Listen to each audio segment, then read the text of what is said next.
I've lived long enough to believe that an airplane seat couldn't possibly teach me anything new. At my age, people assume I only care about my health, my family, and a few old awards hanging on the wall. But that afternoon, on a flight from Los Angeles to New York, a stranger stole my seat quite literally and forced me to look back at my entire life. I didn't board that plane as a star, nor as an owner, just an old passenger holding a ticket like everyone else. No name tag, no entourage. I've always believed character matters more than a business card. But then I saw him. Young, confident, arrogant. He slid into my seat, leaned back, and ignored every hint sent his way. I could have called the flight attendant, made a phone call, mentioned my name, or reminded him that I owned a good part of the airline. But I didn't, because what bothered me that day wasn't just the seat. If you want to know what really happened on that flight and what it forced me to confront, then come with me.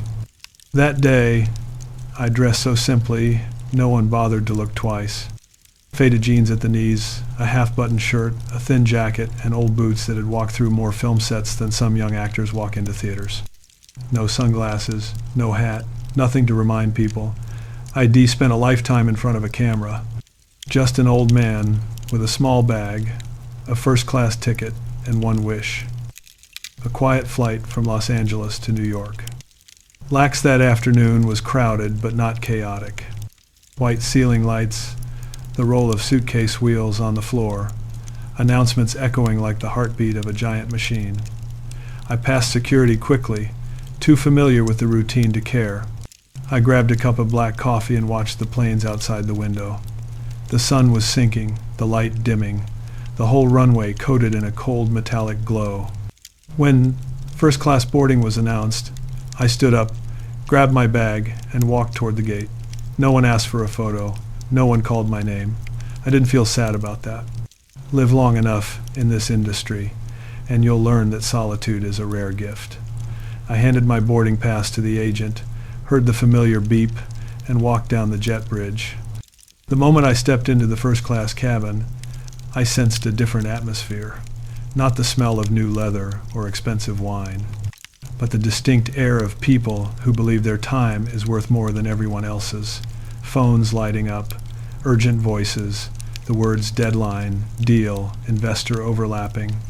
I'd been around this type my whole life. I could recognize them even from behind. I glanced past the first row, then stopped at the second. Seat 2A should have been empty. It was on my ticket, on the screen when I booked it, in my mind when I imagined sitting by the window watching the city shrink below. But 2A was not empty. Someone was sitting there. He was much younger than me, probably my son's age. A fitted suit, a wristwatch meant to be seen rather than used. His laptop was open, his phone beside it, a drink with melting ice on his tray. He sat as if the seat had been made for him, as if the cabin were his private office, as if the entire world was just background noise for his work. There are moments in life when you know instantly you're stepping into a story that won't end simply. It begins with tiny details, the way someone places their bag, the way someone turns their head when they should look you in the eye, the way a person takes something and pretends not to notice. I stood beside the seat, looked at the small 2, printed on the panel, then at the man occupying the place that should have been mine. I cleared my throat, gently. No one turned. The air vent hummed, seatbelts clicked. A child laughed in the cabin behind us. Ordinary sounds, suddenly sharp, as if someone had turned the volume up. Something was shifting, not in the plane, but inside me. In a split second, I had a choice. Ignore it, find another seat, let this become just a small nuisance in a long day. But an old voice in my head spoke up. How many times in your life have you stayed silent while someone pushed past the line? The moment I chose not to stay silent, I knew I had stepped through a door. What happened next would never be just about a seat. If you want to know where it led me, we'll get there. But first, we need to talk about the man sitting in my seat. And he looked up when I stood there, but not with the look of someone realizing they'd sat in the wrong place. It was the look of someone being interrupted. A quick, cold glance, then back to his laptop as if I were a late drink order. I stayed still for a few seconds. At my age, you don't need many words to read a person. His shoulders leaned back, his chin slightly raised, his movements slow but deliberate, the kind of man used to having others step aside, their space, their seat, even their dignity. I glanced at the seat number again to be sure. 2A, exactly as on my ticket, exactly as I remembered. "I think you're in my seat," I said quietly, not wanting to turn this into theater. He looked up again, longer this time. I saw those eyes clearly, tired but not from lack of sleep, from ambition, bright but not from intelligence, from calculation.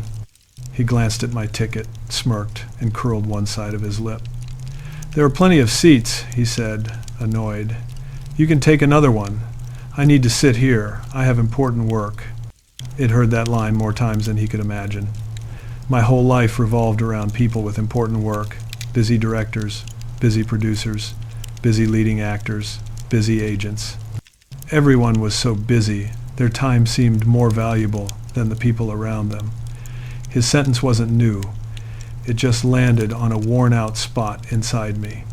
A flight attendant approached, seeing two men staring each other down. She smiled professionally, asked what the issue was. Before I could answer, he turned to her, switching instantly to that friendly but commanding tone. "He can move to another seat, right? I need this one to work. It's a long flight. I'm already settled." She looked at me, then at the ticket, then at the seat number. I saw the hesitation in her eyes, a look I'd seen many times, torn between rules and important passengers, between right and convenient. She recognized me. I noticed it in the slight widening of her eyes, the quick blink, but she said nothing. Service work teaches people to hide everything behind a smile. "Sir, we can arrange another seat," she began softly. I didn't answer immediately. I looked at the man again, the way he leaned deeper into the seat, claiming it, the way his fingers tapped impatiently on the tray, certain he had already won. He didn't know who I was, didn't care.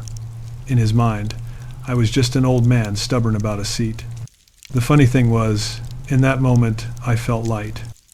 For the first time in a long while, I was in a situation where my name meant nothing. Not a star, not a director, not a legend. Just a man asking whether basic respect still meant something.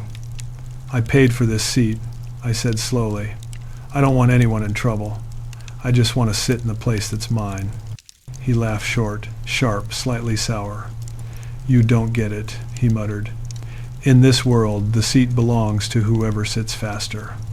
That line burned itself into my memory, not because it was clever, but because it was honest, an unconscious confession of a generation that believes everything is a competition: seats, chances, people, respect. What he didn't know was this: sometimes the old man standing in front of you didn't just pay for a seat. He bought the plane. But I didn't say it, not because I couldn't, but because I was starting to understand something. This moment didn't come to teach him a lesson. It came to teach me one. I didn't answer him right away. For a moment, I just stood there, holding my boarding pass like it weighed more than the years on my back. The flight attendants waited for me to decide what kind of old man I was going to be that day. The quiet one, the difficult one, the one who makes a scene. You'd be surprised how fast people want to put you in a box when your hair turns white. "I can move you to 3C, sir," the flight attendant whispered. "It's still first class. First class. Same champagne, same blanket, same polite smile, different message." Because if I said yes, I wasn't just changing seats. I was telling that man and everyone watching that he was right, that the world belongs to whoever pushes hardest, talks loudest, sits down first, that respect is negotiable, and I was willing to bargain mine away for a quieter flight. I looked at 3C. It was fine. It was comfortable. It was safe. I'd spent a lifetime in seats like that, on movie sets, in meetings, in rooms where people praised my work but didn't hear a word I said. I'd let them cut corners, push limits, cross lines, just to keep things moving, to avoid another fight, to stay professional, to not be difficult. That's when it hit me. This wasn't about a plane, or a seat, or some arrogant kid who thought speed meant ownership. This was about me. I had built a career playing men who stood their ground. Men who didn't blink. Men who walked into saloons, courtrooms, battlefields, and drew a line nobody crossed. People worshipped those characters, quoted them, framed their words. But the man standing in front of 2A that afternoon had spent a lot of years quietly moving to 3C, not just in planes, in life. The revelation didn't come like thunder. It came like a whisper that had been chasing me for decades. You've let people take more than seats from you. You've let them take your time, your peace, parts of your voice. And every time you told yourself it wasn't worth the trouble, I looked at the man in my seat. For the first time, I really saw him, not as a villain, not as some cartoon of entitlement, just as another human being who had been told the same lie: this world sells everyone. If you can grab it, it's yours. Maybe nobody ever pushed back. Maybe every door opened just because he walked toward it with enough confidence. Maybe he grew up thinking no was for other people. But here's the thing. I wasn't other people. What he didn't know, what nobody in that cabin knew, was that I didn't just buy a ticket years ago. I'd invested heavily in the airline, quietly. No press releases, no photo ops. I didn't need my name on the side of the plane to know what I owned. On paper, that seat, that row, that cabin, that plane, all of it was partly mine. And still, I was the one being asked to move. That was the real punch in the gut.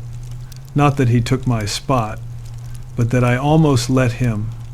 With all my years, all my experience, all my so-called power, my first instinct was still to step aside. In that narrow aisle, with the carpet under my boots and the engines humming outside, I understood something ugly and simple.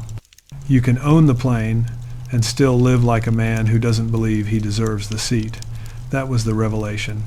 Not that he was arrogant, but that I had been absent in my own life, in my own authority, in my own sense of worth. And I knew, right then, that if I backed down again, it wouldn't just be one more small compromise. It would be proof that somewhere along the way, I'd stopped believing in the man I pretended to be on screen. So I took a breath, and for the first time in a long time, I decided 2A was not just a number on a board. It was a line in the sand. I wish I could tell you I handled it like one of those men I used to play. Cool, sharp, one line. Problem solved. I didn't. For a second, my throat closed. The aisle felt narrower. The air felt thinner. It was as if the cabin had tilted just a little and I was the only one who noticed.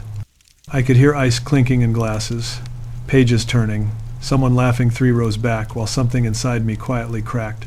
"It'll take 3C, I almost heard myself say. The sentence formed fully in my head, like an old reflex reaching for the same excuse it had used 1,000 times. It's not worth it. Let it go. Sit down. Be quiet. Get through the flight. My fingers tightened around the boarding pass. The paper bent. The edges dug into my palm. It was ridiculous. Really a grown man, fighting tears over a seat he technically owned 10 times over. But that's the thing about breaking points. They never show up dressed as tragedies. They arrive inside small humiliations that look harmless from the outside. "I can move you, sir," the flight attendant said again, softer this time. I heard the pleading in her voice, not against me, but against conflict. Against yet another story she'd have to tell in the crew room about the old guy and the entitled passenger. My chest felt heavy. I wasn't angry, not yet. I was tired. Tired in a way that didn't come from age or jet lag, but from years of swallowing words that should have been spoken. Years of letting people talk over me, because silence was easier than having to prove myself all over again. I looked down at my hands. These were the hands that had held fake guns and real awards. Hands that had signed contracts, pointed cameras, built characters that people around the world called strong. And here they were, shaking, just a little, because I was about to decide whether I still believed in that word. I broke, not loudly, not in a way anyone would replay on social media. I broke in that small, private way a person breaks when they realize how many times they've betrayed themselves without even noticing. A heat rose in my chest, not from anger, but from shame. Not shame at him, shame at me. How many times had I moved to 3C in my life? How many times had I let someone talk to me or to the people I cared about like we were furniture they could rearrange? How many times had I told myself, "You're above this," when really I was just afraid of being the one who insisted on respect? My heart thumped heavier. The engines outside roared to life. Someone pushed a suitcase into the overhead bin a little too hard. The latch slammed shut, and the sound jolted through me like a gunshot. I couldn't breathe. That's what it felt like. Not because the cabin was low on oxygen, because I was standing in the exact spot where every compromise ID ever made seemed to gather and stare back at me. In that moment, I didn't see an arrogant stranger in my seat. I saw every director who'd told me I was lucky to be here. Every executive who thought they owned my time because they'd written a check. Every journalist who reduced my life to a headline. Every person who confused my patience with weakness. And I saw myself over and over, nodding, smiling, letting it slide. Something inside me tore open. I realized that if I backed down again, it wouldn't matter how many planes I owned, how many movies I'd made, how many awards sat gathering dust at home. I would go to my grave knowing that when the moment came to stand my ground, really stand it, I chose the aisle. My jaw tightened. I felt the old version of me, the one from posters and scenes and one-liners, staring at me from somewhere in the back of my mind, not as a hero, as a question. Are you the man they think you are, or are you just acting? I took a breath, slow, heavy, and for the first time in a long time, I decided I was done playing the part of the man who steps aside. The breakdown was simple. Either I stayed standing for myself, or I sat down and watched the last piece of me that still believed in dignity quietly die at 30,000 feet.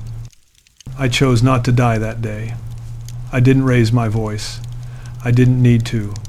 There's a certain kind of silence that falls over a room when people realize something real is about to happen. I felt that silence settle over the cabin. The clinking stopped.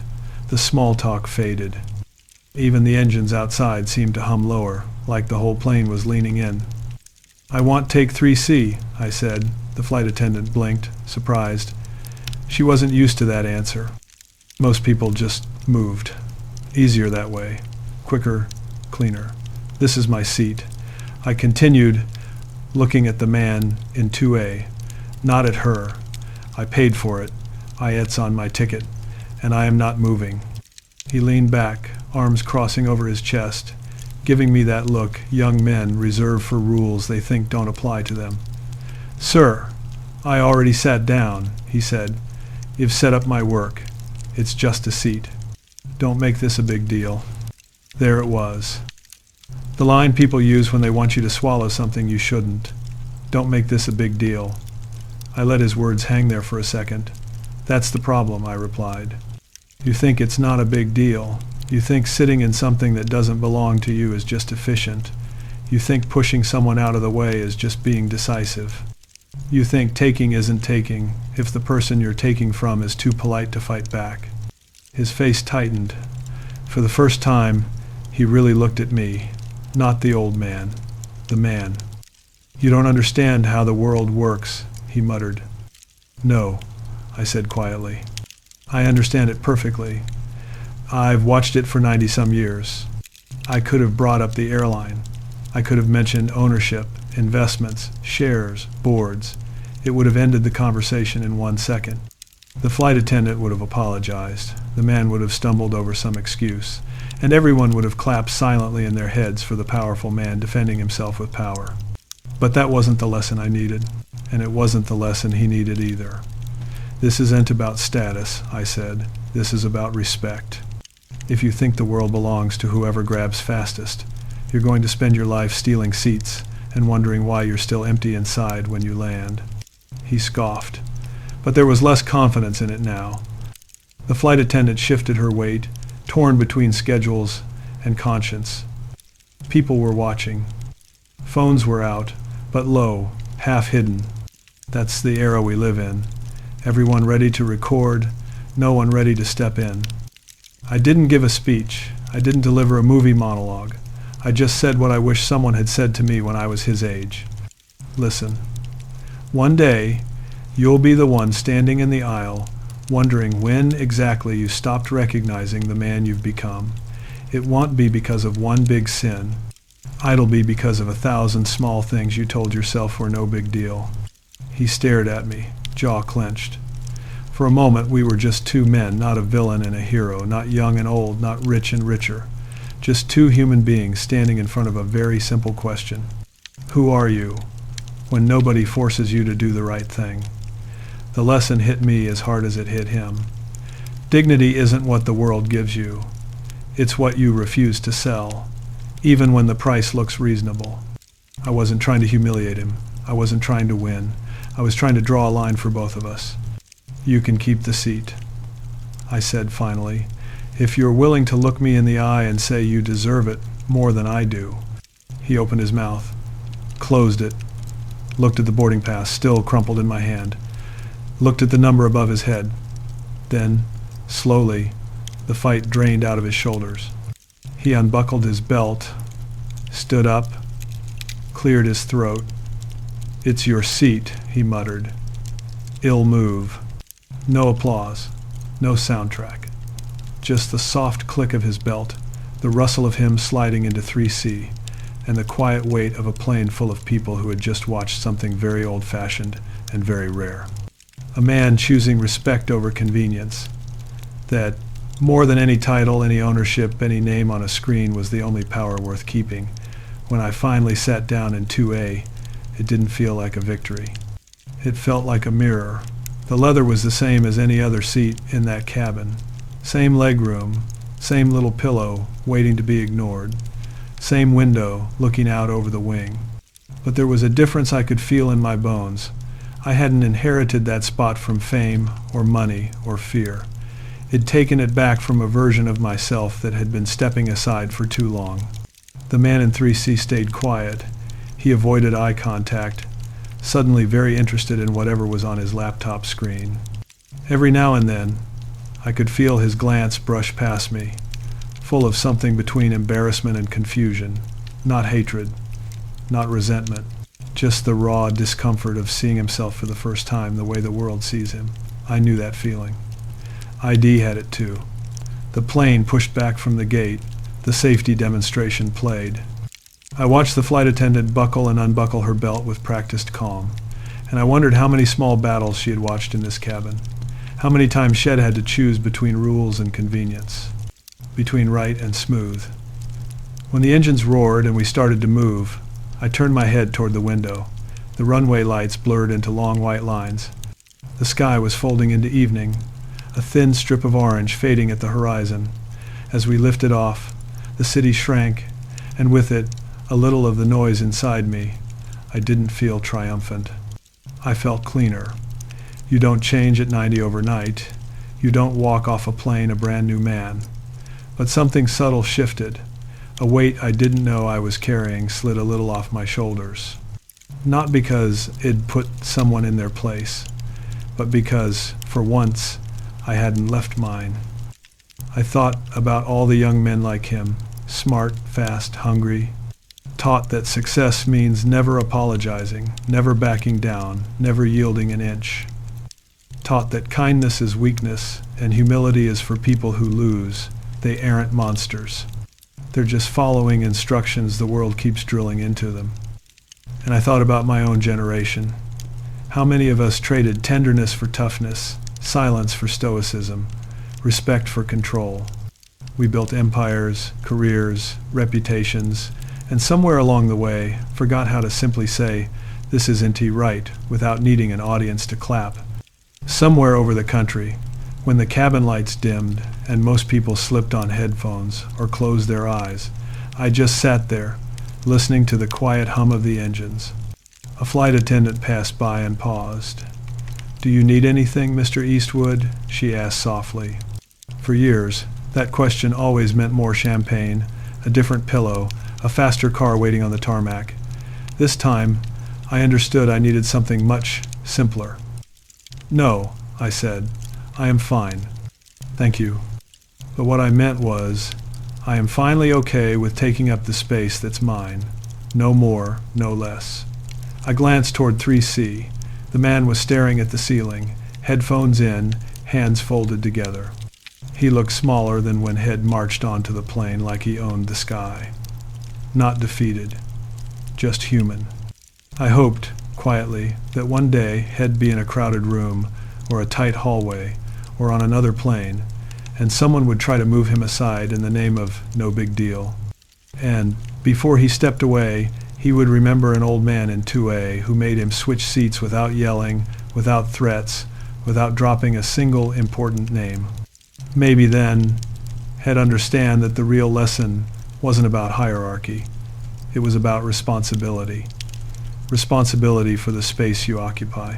Responsibility for the people you brush past. Responsibility for the kind of man you choose to be when nobody's filming. By the time we began our descent into New York, I knew I hadn't just reclaimed a seat. I'd reclaimed a piece of myself I thought the years had quietly erased. That's the thing about transformation at my age. It doesn't come with fireworks. It comes with one quiet choice, made in a narrow aisle on an ordinary afternoon, 30,000 feet above the ground. And once you make it, you don't see the world the same way again. Somewhere between leaving the runway and touching down again, I realized the moment on that plane wasn't really about confrontation. It wasn't about proving a point, or holding on to pride, or teaching a stranger how the world should work. It was about understanding how easily a man can drift away from himself without ever noticing. ID spent decades telling stories about strength, stories about men who knew who they were, men who stood their ground even when the ground shook. But life has a strange way of sandpapering your edges, making you quieter, smaller, more accommodating than you ever meant to be. Not out of fear, but out of habit. When that man took my seat, he wasn't stealing leather and legroom, and he was stepping into a space I had stopped defending long before I boarded the plane. And reclaiming it felt less like winning and more like remembering. Remembering that dignity is not loud. It's not dramatic. It's not something you hold up like a trophy. It's a quiet alignment with the part of yourself you stopped listening to. By the time the wheels hit the ground in New York, I knew something I hadn't known in years. I was still capable of choosing who I wanted to be. This world teaches us to move fast, to take what we can, to apologize only when cornered. It rewards the bold, the loud, the unyielding. But somewhere underneath all of that noise lives a truth we keep forgetting. Power without respect is just theft with better clothes. Every day, we cross paths with people fighting silent battles. The exhausted mother, the aging worker, the young man desperate to prove he matters, the old man who's been told to shrink himself to make space for the new. We underestimate each other because it's easier than seeing the full weight of another person's life. But respect, that's the currency that keeps the world from collapsing in on itself. Not the forced kind, not the transactional kind, the simple kind. The kind that says, I see you, and I won't take what isn't mine. It starts small, a seat, a moment, a decision, and it grows into the kind of character that outlives careers, mistakes, and even time. If there's one truth worth carrying, it's this. Life gives us endless opportunities to choose the kind of person we are, especially when nobody is watching. When the cabin doors opened and passengers rushed out, I stayed seated for a moment, letting the aisle clear. People moved past me, unaware that anything unusual had happened. And maybe that's the point. The biggest shifts in our lives rarely make headlines. They happen quietly, inside the small corners of an ordinary day. I stood up, grabbed my bag, and stepped into the jet bridge with a steadier breath than Ed had in years. Not because Edie kept a seat, but because I, Dee, kept myself. If you're still listening, then maybe this story wasn't about a flight at all. Maybe it was about you. About the times you stepped aside when you shouldn't have. About the moments you let someone take something from you because silence felt easier than truth. About the part of you that knows deep down that respect isn't earned by force, but by honesty. So here's the line I'll leave you with, the only one that matters. If someone takes your seat, don't fight for the chair. Fight for the part of you that still believes you deserve to sit there.